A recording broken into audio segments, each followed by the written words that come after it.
Hi there readers, and welcome to our next read through of The Traveller's Gift by Andy Andrews. Today we're reading our fourth decision. We're following the story of David Ponder, who is travelling through time and meeting significant people in history, all of whom give him a different decision that make up the 7 decisions that determine personal success. Each of these people is telling him a story, and then they are giving him the decision so he can read that and commit it to his memory and his heart. For the read through, I'm going to read a little bit of the story for context, and then I'm going to read the decision. I love how Andy Andrews weaves the story through this book, and he's picked really interesting people. And I'm always curious about why he picked these people. In this chapter, we're starting on chapter 6. He's chosen Christopher Columbus. I think it's really obvious why he's chosen Christopher Columbus.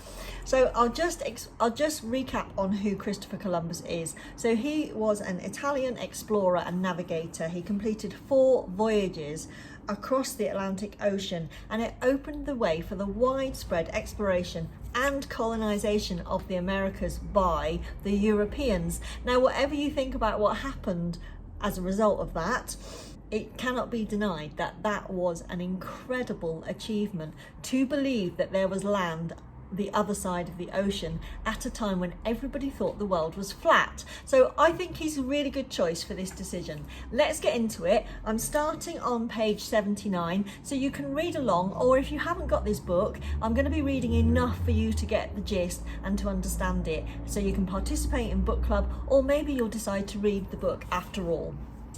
I will point out I am not going to try and do an Italian accent or a Spanish accent or anything else while I'm reading these sections, so you will have to put up with my very English accent while I'm reading. Right, let's go. Page 79. David broke the silence. "How long since you left Spain?" he asked. 64 days, Columbus said as he lowered his arm, "and today we shall see land. Look behind us." David turned and saw brightening in the eastern sky.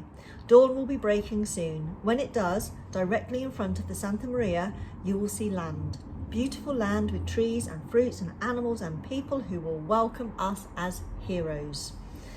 The water gushing from the ground will be cold and pure. It will sparkle as if sprinkled with diamonds.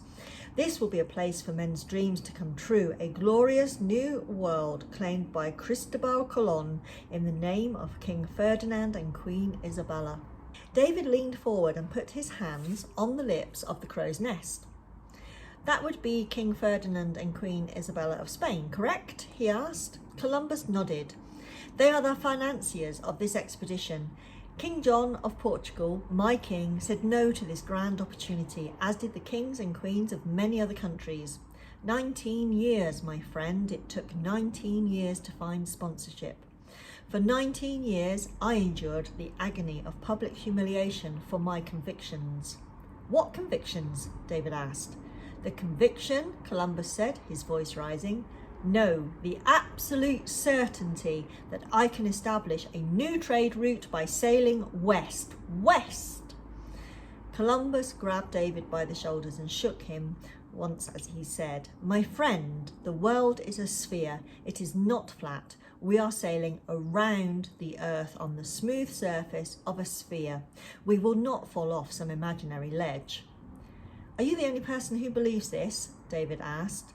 "At the moment, yes," Columbus said, "but that bothers me not in the least. Truth is truth. If 1,000 people believe something foolish, it is still foolish. Truth is never dependent on consensus of opinion. I have found that it is better to be alone and acting upon the truth in my heart than to follow a gaggle of silly geese doomed to mediocrity." "El Capitan, sir." The 2 men peered over the edge of the crow's nest. Directly underneath them were 4 men. They motioned for Columbus to join them. Columbus pursed his lips and sighed. "Trouble?" David asked. Swinging his leg over the lip of the wooden cup, Columbus asked most assuredly, "These are my officers." David climbed through the rigging, trying his best to follow the agile descent of the seaman. When at last he reached the deck of the Santa Maria, voices were already being raised. The first officer, though dressed exactly like his captain, was tall and heavily muscled. His long black hair had been tied into a ponytail and laid over his shoulder so that it fell down the front of his shirt. Like the other three men, he was clean-shaven, leading the contingent against their leader. First Officer Juan Garçon did all the talking. "Your officers are in agreement, El Capitan. This voyage is finished. It is time to return." Columbus looked at the men and said, "But we are almost there. The hardest part of the journey is past. Tomorrow you will see land. It will be beautiful land with trees and fruits and—" "Enough!" Juan Garçon cried. "We have heard this sad refrain for too many weeks. Sir, surely you must see that the men have reached their limit." Columbus smiled stiffly. "I see men who don't know the limits they can reach." Columbus moved to put his arm around the shoulders of the taller man. "Is this realistic, Garçon? I say to you, no. But then nothing great was ever accomplished by a realistic person. Will we find land? Yes, we will find land, but that will be the least of your discoveries." Columbus pointed to his first officer's chest. "You will find a heart for success that you did not know existed. You will find a Juan Garçon who is able to lead men to new worlds of their own. You will find greatness." "May I ask a question?" David said quietly. "Certainly," Columbus replied. "What did you mean down below when you told your officer that he would find a heart for success?" Columbus inhaled and slowly blew out his breath before answering. "Most people fail at whatever they attempt because of an undecided heart. Should I not, go forward, go back? Success requires the emotional balance of a committed heart. When confronted with a challenge, the committed heart will search for a solution. The undecided heart searches for an escape." Without taking his eyes off the water, Columbus reached under his jacket and removed a parchment. "For you," he said simply. Unfolding it, he handed it to David.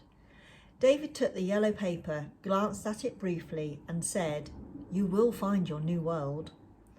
Columbus, eyes still straight ahead, spoke quietly. "I know." David smiled and shook his head in wonder. "How do you know?" he asked. Columbus turned and looked at David. "I have a decided heart," he said, and turned back. The fourth decision for success. I have a decided heart. A wise man once said, "A journey of 1,000 miles begins with a single step." Knowing this to be true, I am taking my first step today.